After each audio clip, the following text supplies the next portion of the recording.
Hola para todos, continuando con la secuencia de videos del curso de analítica de negocios, hoy nos vamos a centrar en un tópico que ha tomado gran relevancia en los últimos años, como es el tema del Natural Language Processing o todo lo que tiene que ver con análisis de sentimientos utilizando herramientas Machine Learning.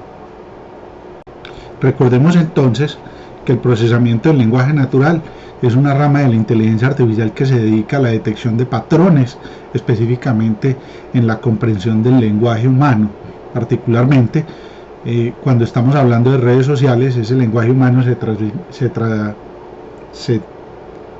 transforma en mensajes o en elementos cortos de comentarios sobre algún servicio, algún personaje, algún tema de interés.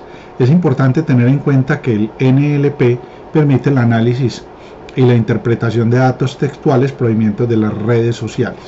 Cuando estamos hablando de la detección de patrones en la comprensión del lenguaje humano, recordemos que ahora ya tenemos traductores que hacen una traducción del lenguaje humano a texto y a partir de ahí entonces nosotros podemos obtener datos textuales, no solamente de redes sociales, sino de las personas cuando hablan frente a determinado dispositivo. Y lo que trata de obtener es buscar conocimientos para las compañías, los clientes, los productos, los servicios y el mercado en general. Digamos que el Natural Language Processing ha estado centrado particularmente en campañas de marketing para las organizaciones y entender qué piensan los consumidores sobre diferentes productos y servicios. Aquí podemos ver diferentes redes sociales y cuál es el uso que se le ha dado actualmente a esas redes sociales, y digamos que dependiendo de la red social, a qué mercado apuntan cada una de esas redes. Algunos ejemplos en donde el NLP opera es, por ejemplo, en la reputación de la marca y da respuestas a preguntas como cuál es el sentimiento, la emoción del cliente respecto a una marca específica, sus logos, sus colores, las formas, las personas que intervienen en esos procesos, la satisfacción del cliente con respecto a la adquisición de un producto en una tienda física o en una tienda virtual, la inteligencia de mercados, qué hacen los competidores y cómo responden a los clientes. Eso se puede analizar, se puede hacer un benchmark de otras empresas y el comportamiento de los clientes con otras empresas, y finalmente se puede también hablar de la calidad de productos o servicios recibidos por una persona a través de diferentes plataformas de compra en línea. Llegamos a un punto importante del Natural Language Processing, que es la analítica textual. Recordemos que la analítica textual es una técnica del Natural Language Processing que va desde la adquisición, la consolidación y el preprocesamiento de datos textuales utilizando herramientas de depuración, clasificación y exploración de textos basados particularmente en herramientas Machine Learning. Las plataformas, es importante tener en cuenta que las plataformas de última generación como Python, RStudio, MATLAB permiten la agrupación de datos textuales en corpus, listas y tokens. Realmente los corpus son palabras o sentencias que podemos organizar en una estructura específica. Recordemos dentro de la analítica textual 4 pasos fundamentales. El primero es la adquisición y consolidación del texto. ¿Qué información vamos a tomar de las redes sociales? Vamos a hacer transcripciones de lenguaje natural, vamos a hacer transcripciones de video, o vamos a tomar directamente el texto desde las redes sociales. El segundo elemento es depurar el texto, sacar palabras vacías, hacer tokenización, lematización, normalización de las palabras y de los textos, como lo vamos a ver más adelante en este video. Lo tercero es la exploración del texto, determinar cuáles palabras aparecen más, crear nubes de palabras para determinar el contexto de lo que dice determinado texto, y finalmente encontrar lo importante del análisis textual al final, que es el análisis de sentimientos. Cuando llevamos a cabo el proceso de analítica textual dentro del Natural Language Processing, nos vamos a encontrar con diferentes etapas, como lo mencionamos en la diapositiva anterior. La primera etapa es la adquisición y consolidación de textos. En esta primera etapa es importante definir cuál es la pregunta que nosotros como analistas queremos responder. Por ejemplo, coloco una pregunta de un trabajo que hice anteriormente: ¿cuál es el efecto que produjo la pandemia del COVID-19 en diferentes destinos turísticos alrededor del mundo? produjo más felicidad, más tristeza, cuál es el sentimiento de los turistas al no poder visitar un determinado destino en el marco de los años en los que estuvo presente el COVID-19. Entonces, esas son cosas importantes que hay que definir antes de entrar a una analítica textual. Si no definimos esa pregunta, digamos que estamos navegando en un mar de cosas que al final no las podemos organizar en función de algo. Esa función de algo es esta pregunta de negocio. Ahora, un segundo elemento, que es el procesamiento del texto, nos vamos a encontrar con diferentes procesos. El primero es el proceso de tokenización, que consiste en tomar los corpus de los datos textuales o los tokens. Por ejemplo, en el caso de me encanta el pan, podemos dividir esa frase en me encanta el pan. La derivación, por ejemplo, consiste en eliminar prefijos o sufijos de las palabras con la cual se reduce el espacio de solución del problema. Por ejemplo, happiness lo podemos llevar a happy y connection a connect. También existe la lematización, que se reduce a un conjunto específico de palabras. Por ejemplo, better is good o is be en general, por ejemplo, en el contexto del lenguaje inglés. Y vamos a ver reviewing como review. Entonces tratan de llevar a la raíz de las palabras que pueden ser complejas en un contexto mucho más amplio.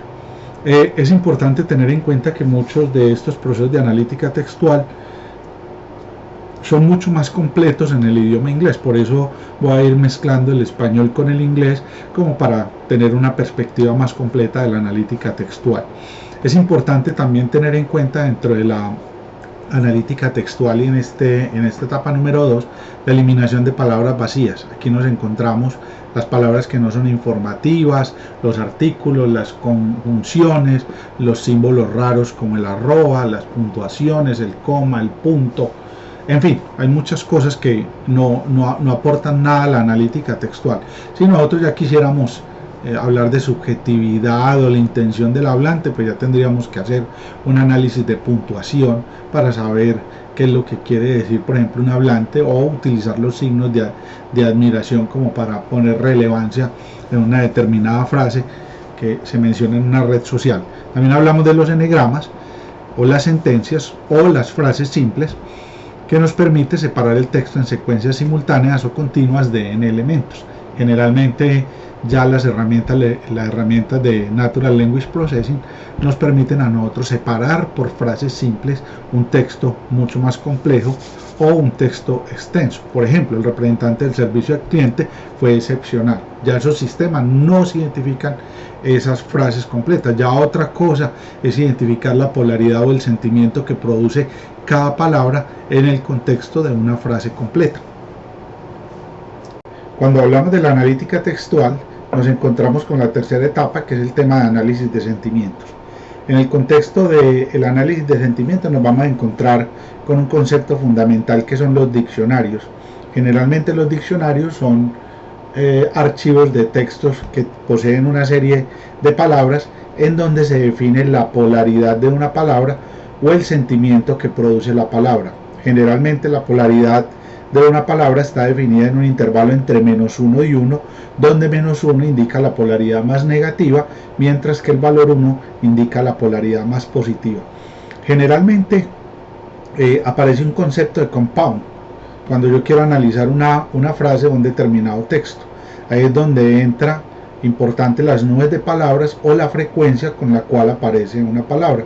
Entonces yo multiplico la polaridad por la frecuencia y ahí encuentro la fortaleza de una polaridad específica dentro de un texto o dentro de una frase en particular. Para la clasificación de esta polaridad vamos a tener la escala PANAS-T, que es la Positive and Negative Affective Scale, que es definida por un instituto en Suiza que es el GAPET. Hayan realizado estudios de polaridad y sentimientos sobre publicidad visual, publicidad audiovisual, y también han hecho clasificaciones de palabras de manera particular. Es importante tener en cuenta que la escala PANAS-T está definida por los siguientes sentimientos, que van desde el más negativo hasta el más positivo. Es importante tener en cuenta que esta escala PANAS-T puede cambiar para diferentes áreas del conocimiento. Si yo estoy en gestión de riesgos, Serenidad puede ser una tranquilidad hacia el futuro frente a la gestión de los riesgos o frente a un efecto macroeconómico, o miedo, que puede ser escepticismo o pesimismo frente a un escenario futuro en un contexto macroeconómico, como mencioné anteriormente. Generalmente la escala PANAS-T se define por un gráfico que se conoce como un spider plot. Ese spider plot tiene una serie de ejes que definen cada uno de los sentimientos desde el más positivo al más negativo.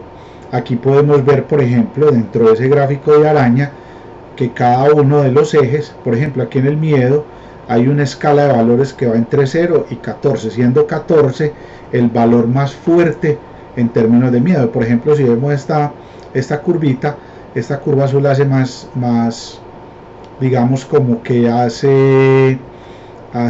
tiene una fuerte influencia sobre shyness, sobre el sentimiento que está muy cercano a lo neutral, y por ejemplo esta curva verde hace más fuerza sobre serenidad. Tiene, en este caso, si yo me voy por este círculo, podemos encontrar que tiene un nivel de 10 sobre 14, lo que nos indica cuál es la polaridad que puede tener un determinado texto o un determinado sentimiento.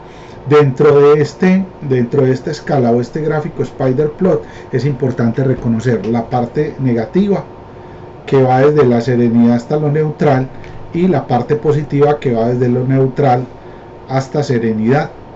Entonces, por ejemplo, en el caso de lo que yo les mencionaba anteriormente, que la primera etapa cuando estamos en análisis de sentimientos es definir la pregunta de investigación: ¿qué pasó en el contexto del COVID-19?